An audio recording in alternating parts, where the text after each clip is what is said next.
from our examiners that issue these. It's a really common question. I think the challenge is that the options available are not utilities that are as common, things such as a landline.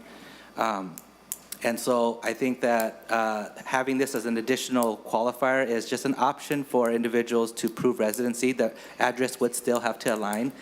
And under Real ID, this is something that the state can allow. And so that is the request for including it. Senator Pratt. Well, thank you, Mr. Chair.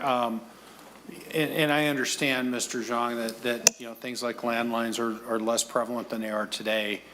I would say that nearly every residence has electric, gas, sewer, and water going to it. And the reason for my question is that I worked in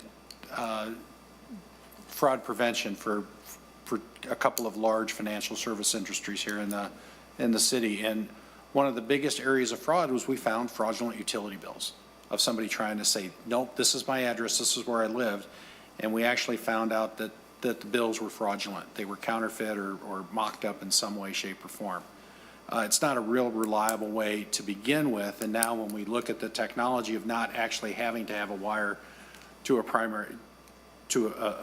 physical location, to me just makes it even a little harder to trust that source. And so I'd be happy to follow up with you online, but I'm not, unfortunately, with today's technology, utility bills are being used to defraud large financial institutions. I'm suspecting they're being used to fraudulently prove residence as well. Any response, Mr. Zhang, or should I move on? There was no question there. I just wanted to give you a chance to respond if you wish. Yeah, Mr. Chair, Senator Pratt, we're happy to continue that conversation. Again, the proposal were requests that we're seeing from constituents, from customers, and that was the intent of including it. But I acknowledge that the fraudulent concern, and that it is document fraud is a big part of what we review when we see those applications. So certainly something that we're concerned about as well. Thank you. Thank you. Any further questions from any members? And I am not seeing any.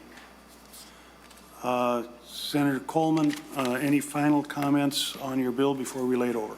No, Mr. Chair, members, just thank you for giving it a hearing, and thank you to my testifiers. Thank you, Senator Coleman. With that, Senate File 3139 is laid over. The next item on our agenda is the presentation by the Department of Public Safety with their supplemental budget presentation. Mr. Zhang is on as a witness, as is the Commissioner. Nice to see you again, Commissioner. Mr. Chair, it's always a pleasure. Welcome to the committee. Thank you very much. Who's going to go first? You? I think I'm starting this. All right, Mr. Commissioner, you know the rules. If you'd identify yourself for the record, please proceed with your presentation. Absolutely. For the record, my name is John Harrington. I'm the Commissioner of the Minnesota Department of Public Safety. And members of the committee, I'm happy to be here with you today. The mission of the Department of Public Safety is to serve all communities by building a safer Minnesota. And our bill and our approach to this has been very mindful of that. We are building a safer Minnesota as we move along. The Department of Public Safety is unique, at least I think it's unique. It's certainly been unique in my experience that we serve out and are funded out of two different committees, so that we have our funding coming through your committee, sir, and also through the Public Safety Committee. And if we think about how those two overlap, there is a great deal of back and forth between the two. On the public safety side, we have alcohol, gambling, and enforcement, the Fire Marshal's Office, the Office of Justice Programs, Emergency Communications Network, Homeland Security, and the BCA, the Bureau of Criminal Apprehension. Why this gets complicated is that almost all of our administrative work, the Commissioner's Office, our grants, things along that lines, have to flow through the Transportation Committee, which services both the Minnesota State Patrol, the finest traffic safety agency in the state of Minnesota, and I would argue the finest in the country. The Office of Traffic Safety, which is the communications and research vehicle for looking at fatal crashes and looking at how can we make our roads safer.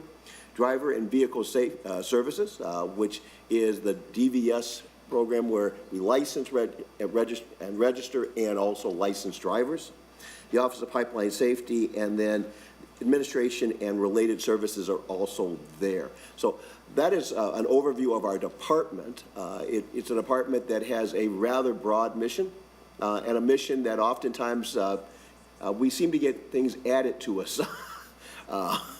Sometimes by design and sometimes out of emergency. So, you know, for example, we have seen with the number of crashes in this last year with 500 plus fatals, 100 more fatal crashes than we'd seen the year before. That wasn't something we could have planned for. In fact, our numbers had been going in a much better direction before that. And with COVID and with many other things, we have seen fatal crashes go up. We have seen, you know, in the last few days, having conversations with Colonel Langer about the frequency of gunplay, people shooting at each other on the state highways. Once again, not something you would normally think of in terms of traffic safety, but certainly an element that we have to now contend with as we are sending Minnesota State Troopers out there on the roads to keep the peace and keep people safe. I'll start out with our deficiency request, which actually starts out with the Minnesota State Patrol. Our deficiency request is asking for general funds to cover the costs that we've incurred from responding to civil and sometimes uncivil protests. This funding cost covers the costs associated with responding to both planned events, such as those that we saw last summer at the Capitol, but also unplanned events, such as events that happen in connection with Line 3, sudden attention drawn toward the governor's residence and other places where we were scrambling to try and get ahead of the issue, or at least to catch up with the issue as it stands.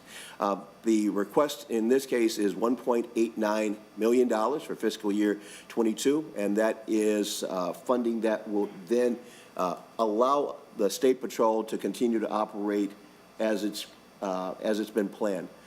By that, I mean, for example, that we have a academy currently going on. Thank many of you that went to Ripley to see how the State Patrol trains its future peace officers.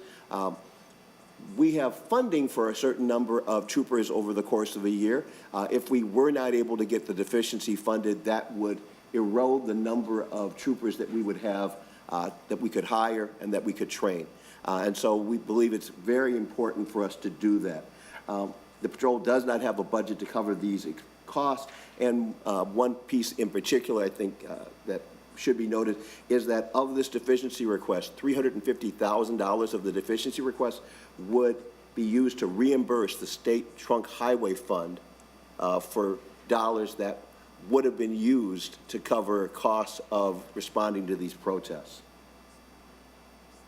The second area of deficiency is driver and vehicle services, and this is a matter around license plate mailing and production. And I will admit that it came to somewhat of a surprise to me when I talked to the dealerships and to the auto industry, because if you see the news, it seems like everybody's saying that there are no cars for sale because of the chip deficiency. And what I was told when we asked that question was just the contrary. In terms of Minnesota, they have seen a record year in terms of the number of cars sold.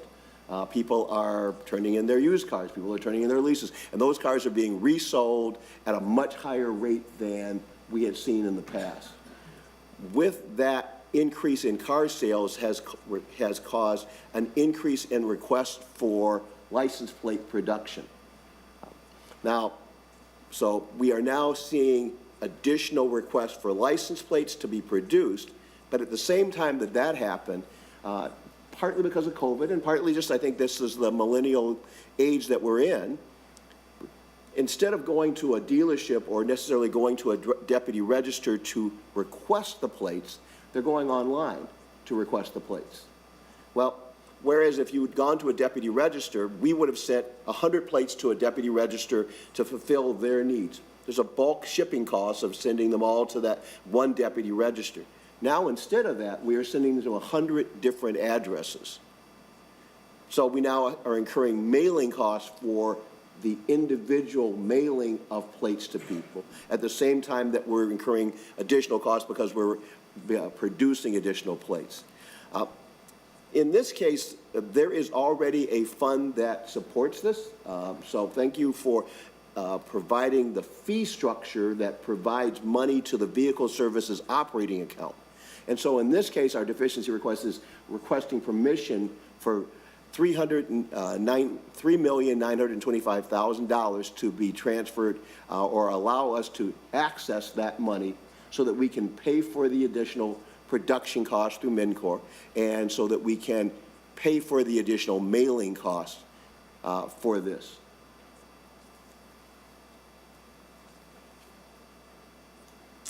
We have three. Mr. Commissioner. If you would please keep in mind, I would like to be done with your supplemental budget presentation by about 3:45.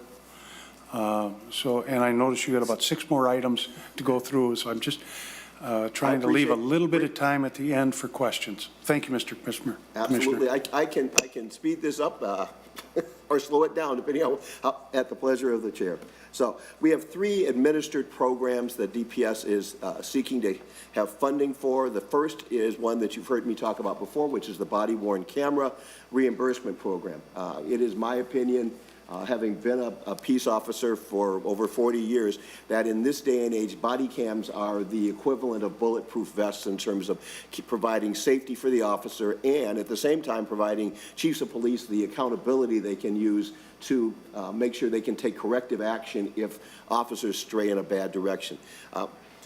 By our count, there are about 9,000 officers in the state of Minnesota that don't have body cams. And so what our proposal brings forward is to create a grant program that would allow us to reimburse local departments for the cost of purchasing body cam equipment and that initial setup. That would amount to about $6 million, and if every department and every agency took advantage of this, at the end of this, they would all have body cams. Once that is done, and we are focused on departments that don't already have body cams in this case, so we are not looking at trying to replace equipment for those departments that have already expended resources to get them, but rather to make sure that those that have never been able to afford them can get them now. And then thereafter, there would be an ongoing cost of $1.5 million that would allow us to then service departments whose cameras are broken, cameras need to be serviced, or cameras need to be replaced. So there's $1.5 million there. And in that case, departments that already have the cameras would be able to do that. The second piece we're asking for is statewide law enforcement recruitment. I mentioned that the State Patrol Academy has about, I think, 14, 15 people in the academy right now. I want you to keep in mind that we had room for 60 in that academy, but 15 was what we were able to recruit and entice to come join us at the State Patrol. Every department that I've talked to, whether it's big departments and little departments, they're all saying the same things. They are really struggling to get peace officer candidates to come in. When I talk to the colleges and educational institutions, they all would say the same thing also, is that the pool of students going into those majors is also very, very thin. We believe that it is absolutely essential for the state to assist local departments in their efforts to replenish the folks that want to go into the profession, and that this effort is a statewide recruitment effort that would allow us to hire recruiters. It would allow us to help work towards advertising and other enticements, and also we believe that, much as the military did, having a fund to pay for student loan payments will also be an enticement to have individuals come into the business. The last of this is really more related to the fire service, but it's really related, I'd say in general, to first responders, but fire is in particular what I have in mind. I went this weekend, I was in Albert Lee for a funeral for Lieutenant Boss. He was a 38-year-old young man, prime of his life, 3 kids, wonderful human being, pillar of his community, had been a firefighter his entire adult life. Started like literally when he was like 18 out of the fire reserves and the Fire Explorer program. He died of cancer. And repeatedly, what I'm hearing from firefighters and fire chiefs is that cancer is taking them out far more so than burns or falls or crashes are. This would expand the eligible circumstances that families who have lost a first responder, including firefighters, who die in the line of duty to receive death benefits, so that we can include cancer there. And I can tell you that in the conversations I'm having with firefighters, the chemical agents that we spray on our furniture and we spray on our walls that are fire retardants, one of the things we know is that those chemicals become cancer-causing agents in some cases, and some of them are really old technology, but we need to start responding to that, and this is a fund that would allow us to start moving in that direction. In addition to the cancer-causing agents, the other piece that we want to make sure is that we're hearing from first responders who have seen too much, and they can't unsee the unseeable, unfortunately, or the unthinkable that we send them into. And so we believe that we also need to start thinking about how do we respond when a family member has lost an individual to suicide due to post-traumatic stress disorder. And so this would be the beginning of that process. I don't know how many we're going to see apply. Cancer is particularly tricky because it's hard to determine, where did the cancer come from? Is it a pre-existing condition? But I've had cases sitting on my desk where quite literally 2 years before, cancer-free, prime of the life, absolutely at the top of physical fitness, and within 2 years they were dying from serious cancer. And the only thing that you can attribute that to is the fact that they had been on literally thousands of fire runs. At some point, I think we need to do better by our first responders, and this is our effort to try and bring that forward. With that, I would then turn it back to Director Zhang for the next piece from DVS, unless there are questions for me. Thank you, Commissioner. Mr. Shung. Mr. Chair, it's me, Senator Kiffmeyer, Mr. Chair. Before we go on to something different, could I just ask a quick question of Commissioner Senator Kiffmeyer. Thank you. In regards to the license plates, I've had constituents contact me and say, why do we have to get new plates every 10 years? Other states don't do that. Then they change a car and they go through all that. Is there any way that we could consider keeping our license plates longer, and this might help if we did that, so you wouldn't have so much of that expense, and to extend them into the 15-year realm? Mr. Commissioner. Mr. Chair, Senator Kiffmeyer, I'm absolutely happy to have that conversation. I would have to ask the manufacturers to try and make sure that when is the point that the plate is no longer readable or no longer viable. Is there a shelf life for that we need to worry about? And especially with Minnesota winters and salt and all the other things that we have on the cars, I would just want to make sure that whatever that time frame we have is, it fits within the kind of the mechanics of the plate construction itself. But I'm absolutely happy to have that conversation. All right, look forward to it. Thank you. Thank you, Mr. Chair. Mr. Shung. Mr. Chair, thank you. For the record, my name is Pong Zhang, Director of the Driver and Vehicle Services Division. I'll be going over the next three proposals. The first of which is the collection of race and ethnicity data. This is a joint proposal with the Office of Traffic Safety, led by Director Mike Hansen, who is on the Zoom call available for questions at the end of the presentation. This proposal is to collect race and ethnicity data and tie it to citation records, and the effort is to provide more transparency in traffic citation and ultimately build public trust. The proposal would collect the race and ethnicity data at the time of application of either a driver's license, a permit, or a Minnesota ID. We would use the census categories. The race and ethnicity data would not be presented on the credential in any form and would not be available to law enforcement. The data will be classified under as private data under Chapter 13, which would mean that we would need to specially provision the data to the Office of Traffic Safety so they can correlate it to citation data, but it will also make it available for summary reporting as available to the public, and we are prepared to have resources support those requests. The next proposal is to increase data auditing capacity.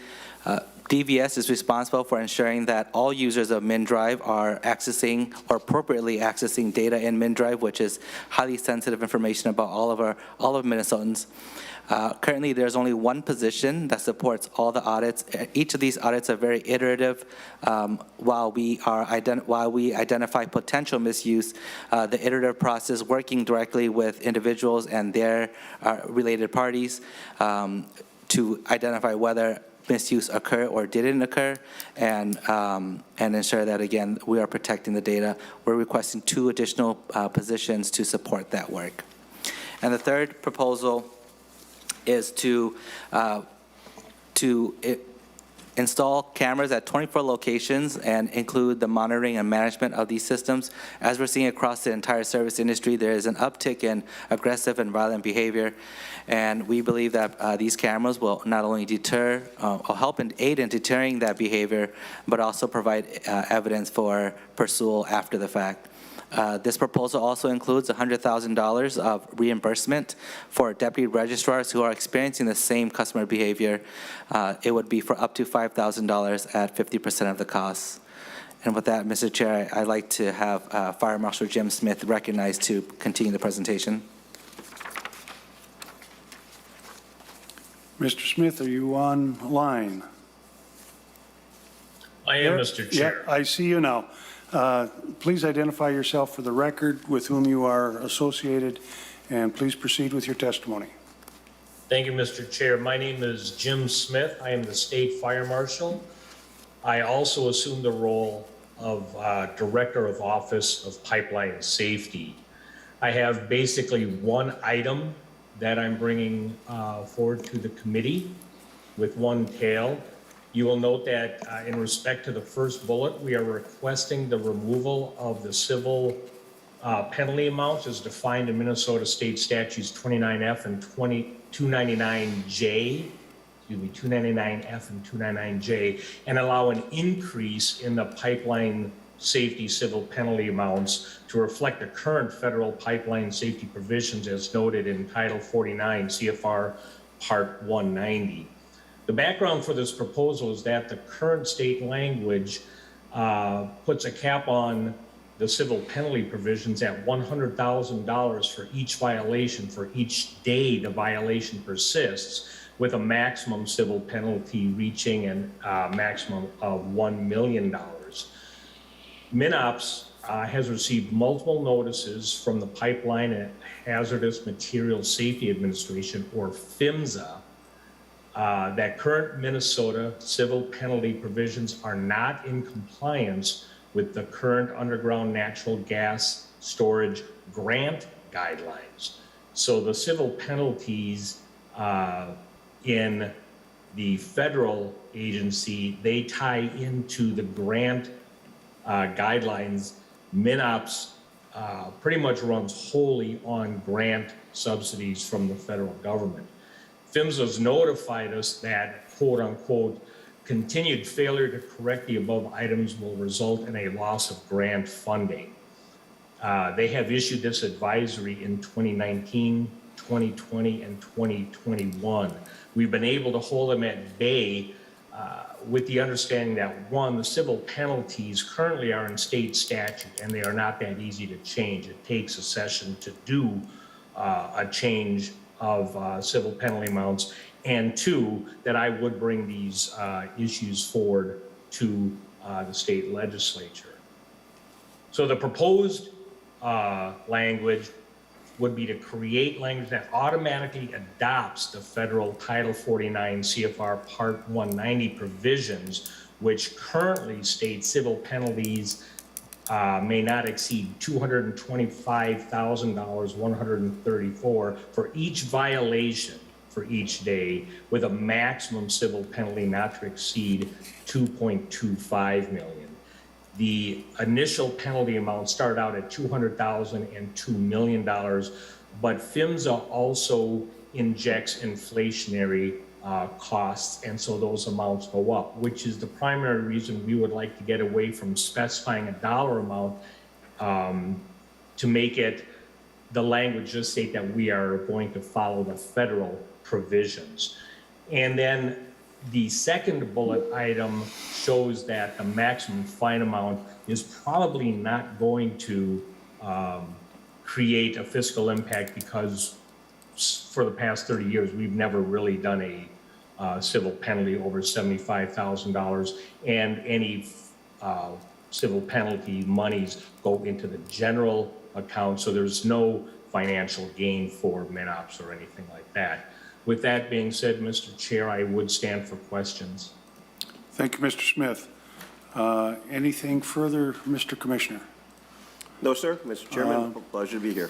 Any members have any questions? And I am not seeing any.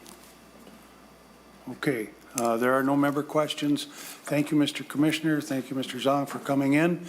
I would indicate that I will be sending a letter to you, Mr. Commissioner, requesting some specific information on each of your budget requests.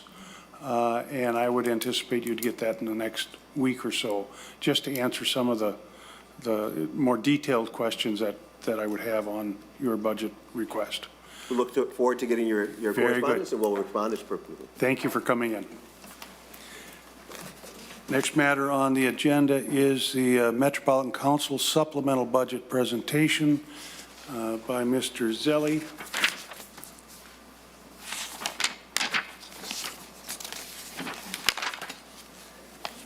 Mr. Zelli, welcome to the committee. Excuse me. Welcome to the committee. Members, I want to just indicate to you that I have had a conversation with Mr. Zelli before the hearing. The Met Council has prepared a slide presentation which is in your folders, and I would urge you to read it. But I have indicated to Mr. Zelli that I really don't want to take the time to go through a formal slide presentation. There are some items in the slide presentation that Mr. Zelli would specifically like to bring to your attention, and he is going to do that, but it will be a very much abbreviated presentation with Mr. Zelli addressing his budget request for the Blue Line rail extension and the accelerated zero emissions public bus transition. And then, of course, we will also be talking about Southwest Light Rail. And I simply want the members to know the direction that we are headed as far as this hearing is concerned. And I am specifically doing my best to leave time for members to ask whatever questions that they may have of Mr. Zelli. Mr. Zelli, Chair Zelli, I should say, welcome to the committee. If you would state your name for the record, identify with whom you are associated, and proceed with your testimony. And I would like to be done with your portion, leaving about a half an hour for the members to ask you any questions that they may have. Chair Zelli. Thank you, Chair Newman, and I am Charlie Zelli, Chair of the Metropolitan Council. I'm joined by Nick Thompson, who is the Deputy General Manager of Metro Transit in charge of capital projects. And it's my honor to present to you just some overview in a few minutes. I will not take your time with a large PowerPoint, but I will touch on a few kind of highlights as the chair has described. And then we are very open to questions. First, I will kind of just touch on a couple of things related to our budget proposals. That is the $200 million recommendation from the governor as an investment in the Blue Line, and then additional funding for the zero emissions transit bus procurements. As a way of background, we think about the green line and the blue line. These are the diagonal spines of an interconnected transit system. So clearly, the first phases of Green Line and Blue Line are in place. Green Line extension is under construction, and this Blue Line is now having a modified alignment process through North Minneapolis, because the original route was a co-location with BNSF. That was not feasible, and also not a good idea, which I'll get to in a minute from a budget point of view. But we have great confidence in this new alignment. We expect to have a route identified in 2022. This $200 million is an important funding piece, which will largely funding come from local government, Hennepin County, and federal. We are in the queue for federal grants. The funding will be used for pre-design, engineering, environmental analysis. We are, because of the realignment, we are kind of back into an environmental phase. But as I say, we are now on track. It was at a bit of a pause because of that BNSF alignment, but now it is up and running, and I think being well received. It plays a really important role for jobs, access to those communities in the northwestern part of the metro. To get quickly to the zero emissions recommendation, this is $3.2 million to accelerate our transition toward low or no emission buses. We've had a lot of learnings about how to bring electrified buses into deployment. We now have a plan based upon available technology and what is a prudent course forward, and that was submitted to the legislature earlier this week. And I am happy to come back and discuss this in greater detail. This $3.2 million would not only help accelerate charging stations and the bus procurements, but would help leverage some of the infrastructure funding that is dedicated to this very purpose. We think that in our future, we have a combination of diesel and electric buses coming into our fleet. Again, we want to do it in a prudent way, that we're not ahead of available technology, but that we're certainly making important investments for the future. I want to just segue and give a little explanation about where we are, how we got to where we are, and where we see going forward with the Southwest Light Rail, or what I'll refer to as the Green Line extension.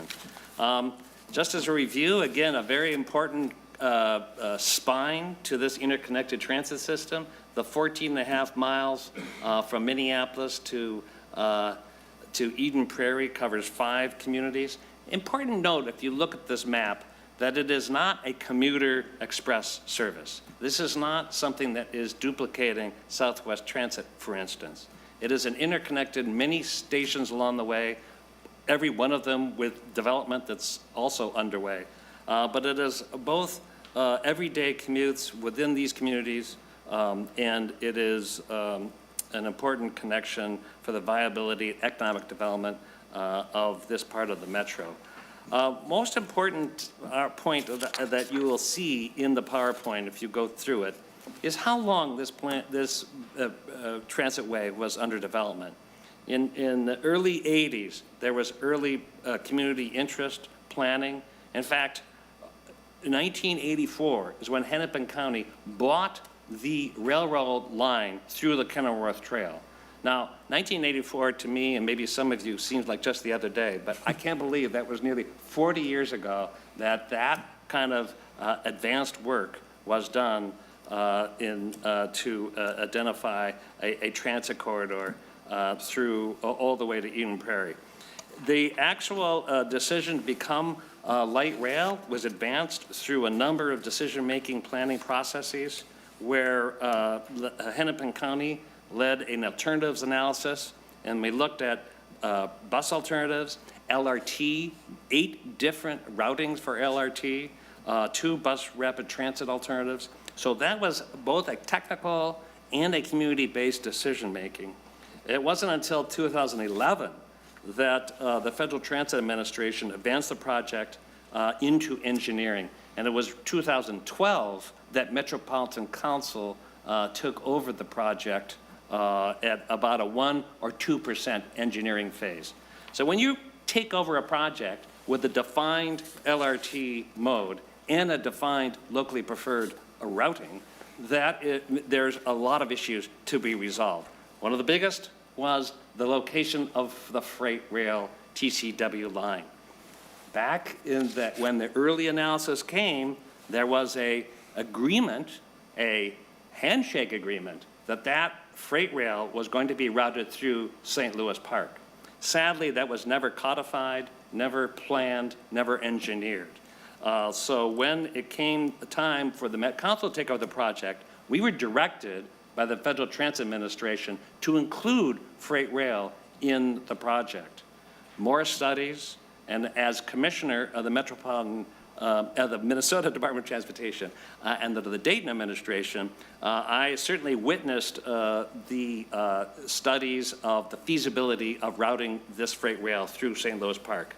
It was actually deemed infeasible, both from an engineering and cost point of view. And the TCW agreed at that time, it was agnostic as to where the routing was, as long as it could be held harmless, both for safety and for cost. The St. Louis routing being infeasible, the Kenilworth Trail became the only alternative advanced by all the community hearings and interests. Because of the concern about the right-of-way, Minneapolis advanced the idea there would be no additional land offered for this transitway. So the tunnel option became the only possible engineering solution. Now, in retrospect, and I'm here not to defend, but to represent how we got where we are. There's a lot of hindsights. Certainly that tunnel has presented a lot, which my neighbors have pointed out they've been warning about all along. There was engineering testing, and the feasibility determined that the tunnel, cut and covered tunnel option was reasonable. It clearly has caused one of probably the predominant issue that we're facing now in terms of costs and delays. The most important thing to consider is that the actual delays of the project going through this narrow pinch point through the Kenilworth Trail is probably the predominant reason that there's increased costs to this project. There is a secant technology that was not originally part of the design. It was deployed as an abundance of caution to ensure that it was more stable and that sheet piling wouldn't disrupt the neighboring buildings. Even that secant is a very robust construction, and it is currently halted because cracks have formed on the adjacent building, and the project team has flown in forensic engineers to evaluate those cracks, and so the actual construction around that building has temporarily halted while that assessment is underway. Very important to know that where we are now is that an agreement with the civil contractor to have a reasonable schedule with identified costs to go forward. And it's certainly been something I've been much more engaged with, is to say, let's not kick the can down the road. In other words, let's address the issues head on. And that is why these costs are being disclosed. That's why this 34-month delay in the civil construction has been, is being codified, because now we have an agreement which is resequenced to actually have a project which is achievable and where there is both, and these are my words, carrots and sticks in order to maintain cost and schedule with this new agreement. 60% constructed, it makes it very difficult, if impossible, to recover any of the costs by stopping. It would result in not only increased delays and costs associated with eventual construction, but if it was stopped completely, the nearly $1 billion that would need to be returned to the federal government, and then, of course, all the mitigation of what's already built. So it is our belief that this agreement is in the taxpayer and the metropolitan economy's best interest. We have strong support along the line. We know that this is a disruptive process. Important to note that this 34-month delay of civil construction, then we work through with the systems and we do revenue testing, that the actual construction will probably be mostly done by 2025, even though revenue service is anticipated in 2027. So we are very sympathetic to the disruption that this large and complicated project is causing. We are absolutely aghast and as disappointed as you are at these additional costs, but we recognize that we to ignore that, if we weren't to head it face on and deal with it and realistically, that it could end up with even greater costs, both to the economy, to our funders, and to the adjacent communities. So with that, I am happy to answer questions, but I do want to give in greater context. I've had the honor of actually chairing an advisory committee looking at transportation, transit costs around the country. I started that in what I call my sabbatical between becoming commissioner and chair of the Met Council. I had no idea I was going to be a chair of this Met Council, nor even facing this kind of situation. But I learned a lot through the Eno Foundation about costs of large and complicated transit projects. Sadly, we are not alone. There's a number of projects that have faced these kind of situations. The good news is we can learn from them, and we certainly are learning from our own experience. One thing in terms of context is that the actual cost per mile is well within reasonable parameters. In fact, it's favorable to many other projects around the country. Transit projects, particularly those that co-locating next to freight rail, those that go underground, are often presented with unseen conditions, but also are in that kind of 200 million plus per mile kind of cost structure. These are very expensive, but they are generational, and they have resulted in tremendous economic returns for the communities and for the entire metro. So with that, I have spared you a 30-page PowerPoint, and I've given you Charlie Zally's highlights, and I'm willing to stand for questions with an expert witness at my side. So thank you, Mr. Chair. Mr. Chairman, thank you very much for that presentation. I do appreciate the fact that you moved through it quickly because we are going to go to member questions at this point. I don't know whether there's going to be a lot of questions or very few. I have no idea. But I do want to allow the members ample opportunity to ask any questions of you that they may want. The one thing that I did kind of glean from your presentation is you've indicated that there is an agreement that has been reached that now allows you to move forward. And Mr. Chairman, I would be interested in seeing that agreement, if you wouldn't mind providing us with a copy of it. From what I gleaned from your presentation, that number one, this is pretty reasonable cost per mile in terms of what other states may have done. In my mind, I don't agree with you. This is a horrendously expensive project. And we're talking about $2.7 billion for 14 and a half miles. And I do not know whether or not that is really the best expenditure of the taxpayers' money. The other point that I wanted to make is it almost sounds to me like you're too far in to quit. And if you do quit, we'd probably wind up with the most expensive bike trail in the nation. So I really do think that the Met Council has got some splaining to do. Mr. Chairman, you have been the chairman of the Met Council for 3.5 years. What, 8 years as chairman or a commissioner? 6, Mr. Chair. Yeah. And you came out of the private sector, so you do have experience. And at least from my perspective, I have not seen a great deal of resolution to a really nasty problem. I personally believe that the amount of money and the delays that have gone into this particular project are, almost criminal. I mean, I just cannot imagine the amount of money that has been spent on this project when what we really have in mind is to provide transit to people in the metropolitan area that need it because they don't drive. And I don't see spending this kind of money over such, a decade-long process plus.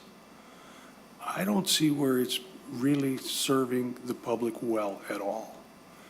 And what surprises me, very honestly, is on the heels of Southwest Light Rail, Met Council comes in and says, we need another $200 million to start another one. And that's going to be a pretty hard sell. With that, those are just my initial thoughts. And I do want to give the members an opportunity to ask questions. The first senator that would like to ask you some questions is Senator Dibble. Thank you, Mr. Chair. I just wanted to say, make a few statements. First, I want to say commend the Met Council for coming in with the request to really meaningfully start the transition to converting its bus fleet to all electric. I think that is going to be a very, very important change. Certainly from a climate and environment perspective, but I think most importantly from a public health perspective, because even though the emissions profile for diesel has come down significantly, it still is a problem. Diesel emissions are, they're black and sooty and a lot of particulates and cause a lot of health problems in highly affected and highly impacted communities in particular. So I'm really excited about that. And I just wanted, I don't want to get up on my soapbox today. You took care of that for me. Thank you, Mr. Chair. But I do want to say that I do remember things differently. I think the audit will help us. Maybe I'm misremembering, but I think I'm right that in fact, well, first of all, Chair Zelli talked about how the Kenilworth corridor was purchased back in the 80s, with the idea that LRT would go through that alignment. And that, I think, members, kind of tells us a lot of what we need to know. It was going to go along that corridor by hook or by crook, no matter. And that was decided well before a lot of the analysis and studies, environmental benefits, et cetera, even occurred. And so when more information and more information and more information started coming to light, that maybe there's a better route that would pick up some opportunities from better land use opportunities to intersect and interact with more potential riders, et cetera. They were dismissed, and when information came to light that there might be some pretty serious downsides and consequences to this alignment, those got dismissed. With respect to freight rail in particular, there actually is a law that says that once the industrial site cleanup was completed, that alignment needed to return back to its previous route. And I have so I'll share that with the members. And it wasn't a handshake agreement; it was actually written down in stat. It might have been session law, it might have been codified. I'm not sure which, but I have it. And there was a study done that showed it was feasible and affordable. And I have that study too. And that was a study that wasn't going to be done. And then it was going to be done by a conflicted interest, and finally we got an objective interest to take a look. What happened was St. Louis Park said that they were going to withhold local consent. And we wouldn't even be having this conversation because there would be no Green Line extension, Southwest LRT, perhaps, if St. Louis Park was going to make good on that threat. It was a political decision to force by hook or by crook. And then a decision was made not to do the deep tunnel because of cost and delay arguments. And here we are with a lot of cost and a lot of delay. So that's what I remember. That's why I look forward to the audit request, to the point of, is $2.75 billion, maybe $3 billion still going to be worth it? maybe, you know, I'm a supporter of light rail transit because of a lot of the externalities of benefit in terms of, you know, well, there's some internal costs that are more competitive even with buses and bus rapid transit, you know, and of course there's, you know, all the opportunities around land use and environment and regional competitive and the like. I'll also just note, members, the Blue Line extension was going to have a lot of the similar downsides in terms of alignment. It was going to go down the middle of Highway 55, right down the middle of a freeway with no real opportunities for transit-oriented development and you know, transit, you know, oriented villages, you know, pretty far away from where people could get to it. Then it was going to turn up and go right down another natural corridor, Theodore Worth, and go down another wide highway right away. It's going to be great for zipping people back and forth from one point to the other, but in terms of all the associated benefit, that was going to happen until BNSF, and that's what the county engineers and the Metro Council planners wanted until they were forced by BNSF to make a different decision. Now it's going to go to the heart of North Minneapolis, where you're going to get a lot of those additional social and economic and environmental benefits. And that makes me happy, but it you know, that didn't happen because of what people were saying and wanting and pressing upon this agency to do. It happened because of an external factor. So, Mr. Chair, those are the points I wanted to raise. Thank you. Thank you, Senator Dibble. Senator Kiffmeyer. Yes, thank you, Mr. Chair.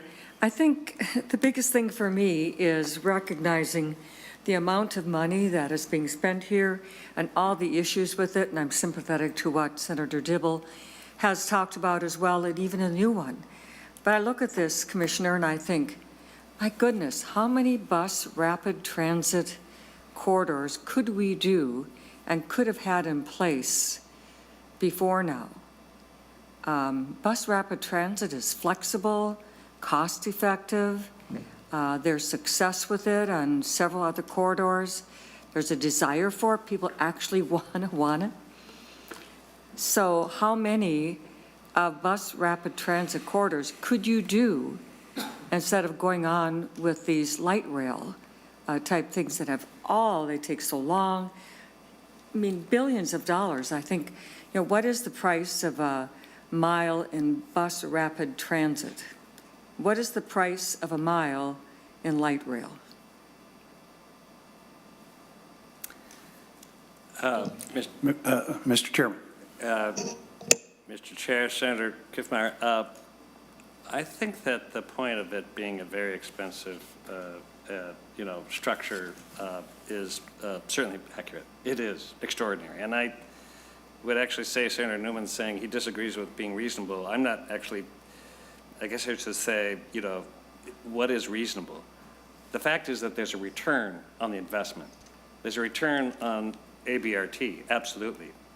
We can build an ABRT over existing roadways for $100 million, Yep. $80 million, $120 million versus $2 billion or $2.5 billion, $2.7 billion.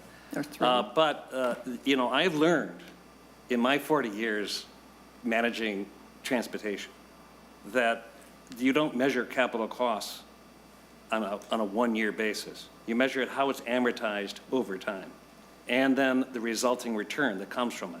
These light rail lines are 60, 70-year, and then they're rebuilt. They're generational investments that actually stimulate significant adjacent investments. And we've certainly had a debate about the $2 billion of development along these 16 stations that are either built, under construction, or being planned. I've talked to those developers. I've talked to the mayors who are very enthusiastic and actually really dependent upon this permanent generational investment. Yes, very expensive, but keep in mind, these are the backbones. ABRT, the B line, has a direct connection with this green line at West Lake Street. A lot of the kind of ways that people can get around come from the interconnections to these large kind of light rail kind of investments. So I think less of them as one line, is more of how do all these lines fit together. And the idea of extraordinary capital is reasonable in my mind if there's an actual return on that investment. $100 million that generates no return, that's unreasonable. So fortunately, those projects on existing roadways, which is also an investment maybe already made or being remade all the time, are very much part of this, transit vision of the future. But they don't operate in isolation. No one line can make it on its own. It has to kind of be how it connects to other lines. Well, Senator Kiffmeyer. Yeah, thank you, Mr. Chair. I find that kind of an intriguing thing because I could apply the same thing to the BRTs and their flexibility and other things. You can have the same kind of things going on like that. But even worse than that is the disaster we have right now that was talked about earlier, warned about, not listened to, many issues where you have in bus rapid transit, you have a much more straightforward kind of construction, those kinds of things. So I respect what you're having to say. I just respectfully disagree. Thank you. Well, and Mr. Chair, Senator, I am Chairman Zille. I am hard pressed not to try to defend this in hindsight, because I think we've had a lot of lessons learned. So we come with great humility, but also great honesty and transparency. And regarding Senator Dibble and your Senator Chair comment about a legislative audit, we actually embrace that. I mean, we would love the idea of opening up. We will cooperate completely. We think that understanding the complexity and ensuring that there is proper oversight, we are, and I will certainly want to embrace anything in that direction. Well, Mr. Chair, just to finish Senator it, Kiffmeyer. I appreciate that, but I think an ounce of prevention is better than a pound of cure. And right now we're dealing with about a ton and being asked at the same time for more money to start another project. This is a real problem. Thank you, Mr. Chair. One thing I would add, Chairman Zelle, is you spoke of a return on investment and embracing the audit that is, I am certain will be coming. I'll be pretty interested to see whether or not what you have expressed, that there is a return on investment on the $7+ billion investment versus, say, $100 million BRT line having no return on investment. That'd be kind of an interesting thing to see, and there is embedded in the audit something that I requested, which is a cost-benefit analysis. Perhaps that will help us answer the disagreement that you and I are having on whether or not the return on investment of $2.7 billion is really going to be worth it in the long run. Well, Mr. Chair, and Chairman Zelle. I understand, but the cost-benefit return on investment that I've seen is about the system as a whole with various modes, light rail, bus, arterial bus rapid transit, how it fits together. That's where the large return toward access to employment, employees' access to employees, the reduction in congestion, without even regard to a lot of the economic development, which we've witnessed on the Green Line and the Green Line extension already, that we don't see as much of with the ABRT. But the return on investment, again, comes as a system. And that's what I've seen, not just with mayors and with consultants, but with the business community who've taken a hard look at this, which is why we've gotten great support from chambers and those that who look at large investments and returns, is part of their general practice. Perhaps there would be a return of investment on some of the studies that you've looked at in other states that may not necessarily be appropriate in Minnesota. I don't know.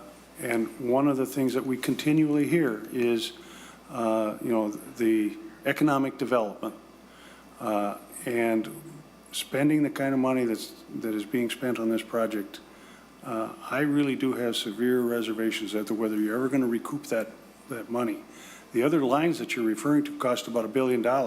This one is approaching $3 billion. And you understand return on investment.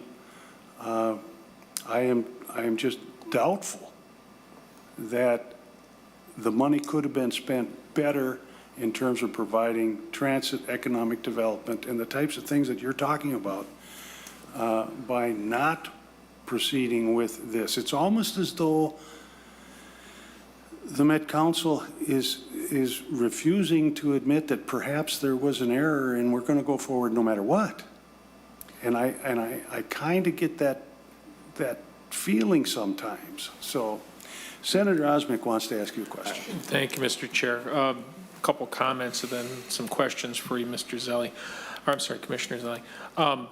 I absolutely agree that the mayors in this corridor love $2 billion worth of development and are enthusiastic because the taxpayers are forking over $3 billion to create, for lack of a better term, a works project in their area.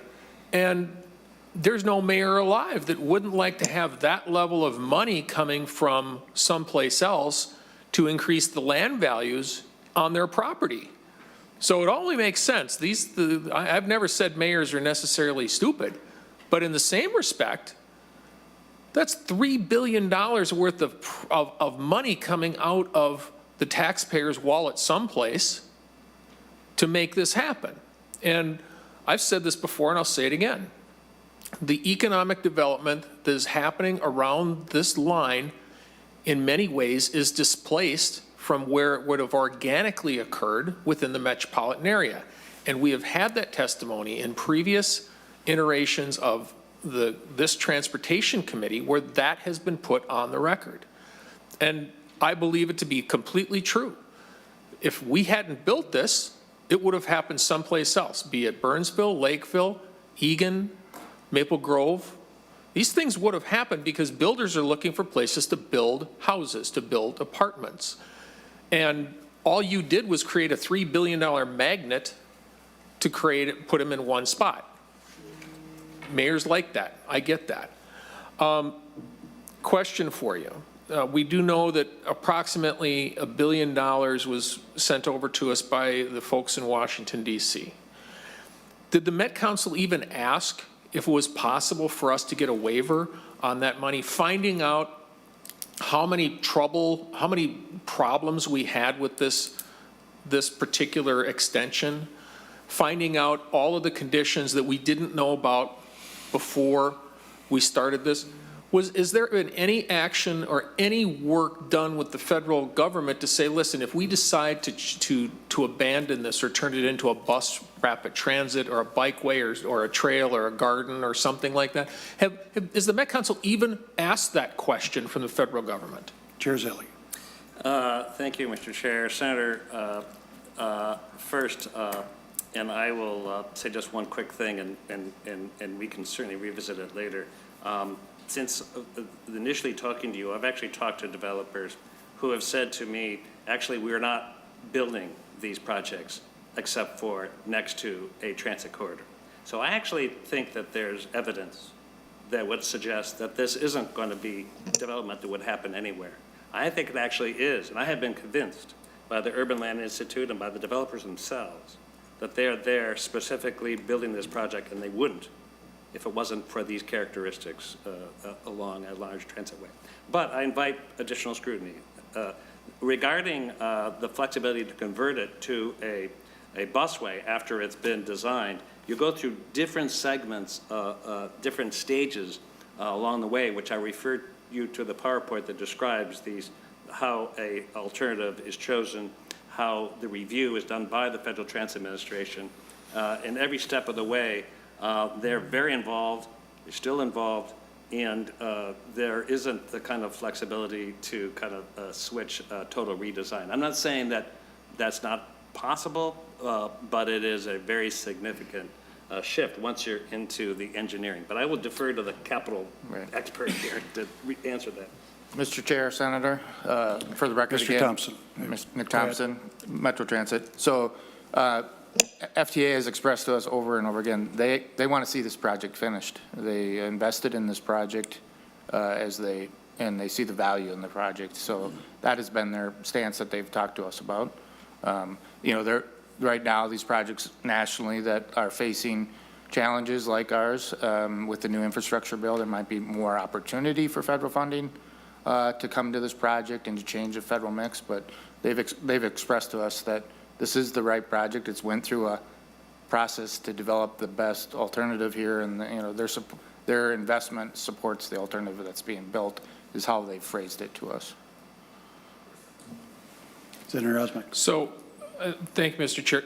So to try and get it into a yes or no answer here, because I didn't hear an answer to the actual question that I could discern, has the Met Council approached the federal government, the Federal Transit Authority, to ask for a waiver on the if it's possible for us to be waived from not paying back the $1 billion that we got from them if we chose to abandon or change the project? Chair Zelli. Mr. Chair, Senator, that question to the FTA is not one that that I'm aware is one that they would actually receive. But I defer to. Correct, Mr. Chair.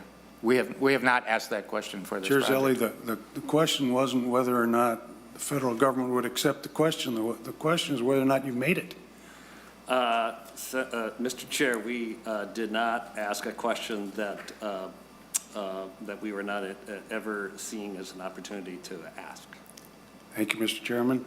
Senator Osmek. Thank you, Mr. Chair. Well, it just continues to get worse, because if we can't look at alternatives, there's a bill voting, I believe, coming to strip this entire project away from the Metropolitan Council, because I agree with Senator Dibble, my God, that's the second time in a week, that this project has been so poorly managed by the Metropolitan Council, not always in your watch, Metropolitan Council Chair.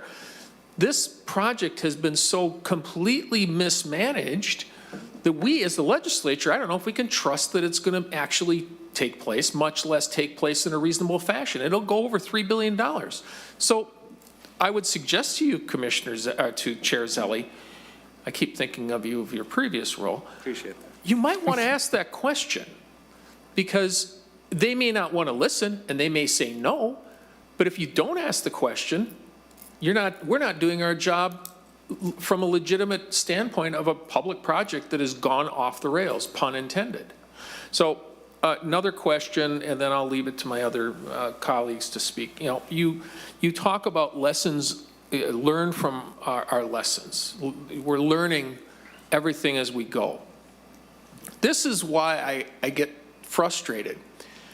We're now here listening to you ask for $200 million more for the next rail line, when we haven't even learned our lesson from this one. How can you assure the taxpayers of Minnesota, or the constituents here in the great state of Minnesota, that you have learned your lesson? You've got a project that is completely off of its finances. It has gone through so many iterations. Senator Dibble is right about the condo that now has cracks. We don't know about that. I've heard about a warehouse that is now unusable. We're finding out more and more. Bear with me. This actually came from Senator Dibble, I think. But how can we trust that this next extension line, after we haven't even learned our lesson from this episode, how can we trust as a legislature that the Met Council can properly manage or even deliver on the next line in a reasonable fashion at a reasonable dollar figure without it being another boondoggle? How can we trust this? Chair Zelli. Mr. Chair, Senator, I think that's a reasonable question. And I think that to have this kind of cost increase, this kind of settlement agreement, and the kind of disruption through this narrow corridor, which is where I live, by the way, you know, how can we trust? And I understand that. And I actually, the due diligence that I have come to as a former commissioner is, what do you do with a situation which was a slow process that started 40 years ago. And it ended up, for a whole number of reasons, which I highlighted, and I'm happy to have as much scrutiny on this record as possible. But I think the learning comes when you actually choose the alternative, which is there's a process for that. And when you actually contract, the procurement process of how you put together the right kind of governance and contracting, it's where you set these projects up at the very beginning. Those are when there's actually cost and much more alternatives. And that's where I say the learnings need to be brought forward. I will also point out, nothing to do with me, that this agency delivered a number of different transit projects on time and below budget. And this one is a particularly difficult, complex, the largest one, absolutely. But the other green lines, the other blue line, the transit ways have had a much different experience. So I think there is the capacity and the expertise. And I say that as an outsider. And I've seen it nationally. They have always had great compliments, not just FTA, but the Federal Highway. And as commissioner, I heard that Minnesota knows how to deliver projects. I have, as Commissioner of Transportation, encountered a number of different, very difficult construction issues. They happen even in roadways, and some of the expert consultants, a number of them, including MnDOT, who've been brought into this project already, have actually scrutinized and are helping second guess and to ensure, from my due diligence, that this kind of rebaselining settlement is a reasonable one. And that's the one that I have been engaged with. How we got here is difficult, and there are lessons learned. These decisions were made many years ago. Let's get it right. I think the blue line is under a right course, but and it plays a really significant role for our economy and our metro area. I think your question is completely reasonable, and we love the opportunity through additional disclosure, transparencies, explanation, tours, OLA audits to build at least trust by disclosing what's really going on. And I hope and am available to help describe whatever that is. Senator Coleman. Thank you, Mr. Chair. You know, I'm thrilled that the Met Council has the luxury of being able to learn these lessons and then come back to the legislature and ask for millions of more dollars to make up for these lessons. But everyone sitting up here doesn't have that luxury, because when we want millions of more dollars and we have to be stewards of the taxpayers, we have to answer to them. Nobody has to answer for those dollars within the Metropolitan Council. Nobody is accountable to the taxpayers, and I think that is a huge disservice to Minnesotans. What I want to know is, why are we still pursuing these light rail projects when, for example, Southwest Transit has an impeccable line that's 30 minutes faster to downtown than the light rail is going to be. It's on coach buses. It has Wi-Fi. They have Southwest Prime, which will go pick up people at their homes if they need help getting to the bus service. And they now see the light rail as competition for these high-functioning, amazing services for the community.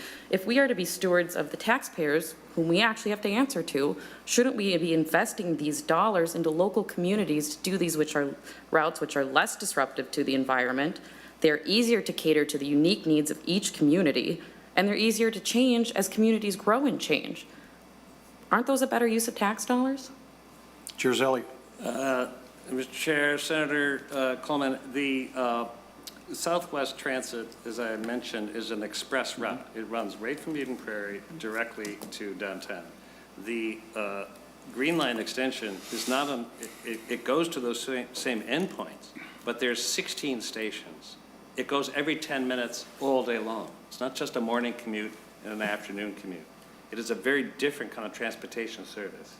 I'm in the bus business. I went down to a Jefferson Lines bus that was full, leaving Kansas City at 7 in the morning. And there was an airline price war. You could actually pay less money to take a plane from Kansas City to Minneapolis. And I was scratching my head thinking, I'm grateful, but why are there so many people in this bus when you can get cheaper to Minneapolis by taking a plane? Well, the plane was just going to Minneapolis. The bus was making connections every step of the way. And at Des Moines, you could go turn left and go to Omaha. You can go to a lot of little towns. There's a lot of travel shed to this area, a lot of interconnecting points. It's not an express, it's just a different service. Regarding the investment, light rail is, again, the backbone to which many other transit kind of bus systems are a part of, connect to. We think that this generational, very expensive projects actually have a return, and they have shown that in other cities, and they've shown that in our city. If you look at the Green Line, the success of on University Avenue, you look at the Blue Line, how it's going from Mall of America all the way to downtown, not just events, commutes, everyday living. We actually believe that transit of the future is a connection of this web of services. It is not just going from one place to the next. The express routes in the Metro Transit service, and I'm sure this is true with the Southwest as an example, were down as much as 90%, 95% ridership drop during the pandemic. Light rail and our regular buses may be down 50%, maybe 55%. You know, there are people, 90 to 100,000 people a day taking buses. And people are commuting because they could telecommute. We're not taking. Or North Star down 90, 95%. And North Star, exactly. North Star as well. Absolutely. The North Star is more of a commuter in the morning, in the afternoon, point to point. So it's just a different service. Senator Coleman? Thank you. Mr. Chair, just a quick comment. I think that a lot of these issues could be solved if there was less control from the Met Council and Metro Transit over this regional transit system. And I've personally ridden them. I think they're a much better option, and I think the community members there highly agree. And I agree with you. It is a generational investment in that my children's children will be paying for this if it keeps going along this route. So thank you. Senator Pratt? Well, thank you, Mr. Chair, and I know we're getting late, so I'll be brief. Senator Osmick and Senator Coleman touched on some of the points. I can't help but get over this concept of rate of return. And I'm an old finance guy. If I invest $100 and I make $1,000, and I get $1,000 back, I make $900. You know, 9-to-1 return. That's awesome. If I invest $1 million and I get 1.1 million back, I've made $100,000, way more than I made in my other investment, but the rate of return is much, much less. And I believe, just looking at University Avenue, still today, that a lot of the economic benefit that's being counted is on the back of economic loss from businesses that couldn't survive that construction period. And that concerns me. Mr. Chair, I was looking at the ridership numbers that was talked about. Light rail is at about 50% of its pre-pandemic. You mentioned the commuter rail. And while the buses are down, occupancy rates in the Twin City offices are up. Occupancy rates are about 40% above kind of the normal level. Normal level, as I look at the a Vision Young report, typically run about 8%. We're at 11.3%, which is about a 40% increase over where we're typically at. It seems to me that the assumptions used on light rail don't fit today's world. And Senator Osmick and I came in 2013. We knew this project was going to be over budget when we came in. The assumptions were flawed. But it seems one of the main problems, Commissioner, is that the Met Council has a systemic conflict of interest. You're the MPO and you're the operator of Metro Transit. And you're displacing a competitor in Southwest Southwest Transit by, as the MPO, directing the resources to the very operation that you're in charge of, that you operate. And I think we have to take a serious look at that conflict of interest, Mr. Chair, because it's hurting the taxpayers in the metropolitan area. Thank you, Senator Pratt. Mr. Chair, Senator. I'll come back to you just one moment, Mr. Chairman. I'm not seeing any other questions from any members. I'll come back to you, Mr. Chairman, and then I get the final word. All right. Mr. Chairman Zelli. Mr. Chair, and just Senator Pratt, I think that is an issue about governance and our role as acting as an MPO, which is really designated to a Transportation Advisory Board, has been studied at length. We're continuing to happy to study it. I refer you to the latest Blue Ribbon Committee that studied it a year and a half ago. But I think that the point here today is that these large systems are as valid now as when they were originally advanced. But you know, we're not coming to say defensively everything was perfect with Southwest Right Rail. This is the largest, this is the most complicated. All the other lines, I think, went well, under budget, on time. It doesn't always happen. And this one, I think, has had a series of unfortunate events. And I'm here to, I think, realistically, from my view, what is reasonable given the circumstances we're in. And I'm happy to go back and have greater scrutiny. We invite it. But knowing that these transit systems, over time, we believe, are not just 100,000 benefit on a million. It is several more million based on that first million. So there is return, economic and benefits felt by the livability of a state, the competitiveness of our state, the taxpayers of our state, and I'm happy to direct ourselves to arithmetic that would help make that case. I know we have differences of opinion. I do appreciate the opportunity to present to you today. I know that you are looking at it with the mind to do what the best interests of the taxpayers we do as well, and I really appreciate the opportunity to visit with you today. Chairman Zelli, I just want to express my appreciation for the fact that you came in personally to talk to us. I also appreciate the time that you shaved off of your presentation to give these senators an opportunity to ask you some pretty tough questions and express some opinions that don't dovetail well at all with your own. I will tell you personally, I have serious doubts as to whether the return on investment on this particular line, let alone the others, is worth it. I really have not seen that proof. I am not a finance guy like Senator Pratt, but I do understand investments a little bit, and I'm just, honestly, I am not seeing it. The final thing that I would say, Mr. Chairman, is with respect to the Met Council's supplemental budget request, as with MnDOT, DPS, I will be submitting a letter to you asking you for some detailed information on what is encompassed in your request. And as I've indicated before, I'm not nearly as interested in the category or the slot that the money is being slid into. I'm much more interested in what you're actually going to spend the money on, and that will be the direction of the letter that I will be sending to you within the next week or so. With that, Chair Zelli, again, thank you very much. We have now completed our business, and we are adjourned.